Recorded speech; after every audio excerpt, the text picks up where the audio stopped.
প্রায় ২.৫ কোটি টাকা আত্মসাতের অভিযোগে দায়ের করা মামলায় বেসরকারি টেলিভিশন চ্যানেল সময় টেলিভিশনের সাবেক ব্যবস্থাপনা পরিচালক আহমেদ জুবায়েরকে গ্রেফতার দেখানো হয়েছে। একই সঙ্গে তার জামিন আবেদন নামঞ্জুর করে কারাগারে পাঠানোর আদেশ দিয়েছেন আদালত।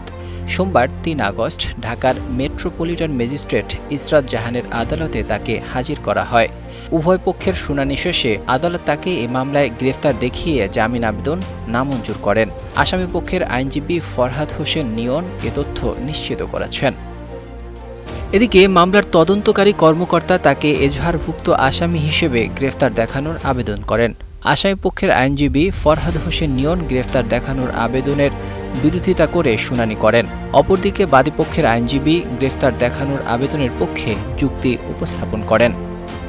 মামলার অভিযোগে বলা হয়েছে, সময় টেলিভিশনের দায়িত্বে থাকা অবস্থায় আহমেদ জুবায়ের প্রতিষ্ঠানের তহবিল থেকে নিয়ম বহির্ভূতভাবে ২,৩৩ লাখ টাকা উত্তোলন করেন।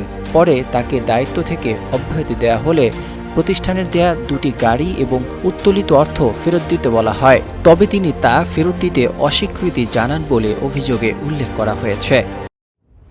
অভিযোগে বলা হয়েছে, সময় টেলিভিশনের মালিকানা প্রতিষ্ঠান সিটি গ্রুপ জব্দকৃত সম্পদ ফেরতের দাবিতে লিগ্যাল নোটিশ পাঠালেও তিনি তাতে সাড়া দেননি। এ ঘটনায় ঢাকার নিউ মার্কেট থানার আমলি আদালতে মামলাটি দায়ের করা হয়।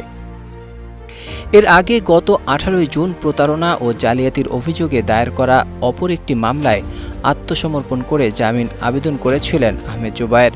ওই মামলাতেও আদালত তার জামিন আবেদন নামঞ্জুর করে তাকে কারাগারে পাঠানোর নির্দেশ দেন। এরপর থেকেই তিনি কারাগারেই আটক রয়েছেন। Desk report, ২১ television.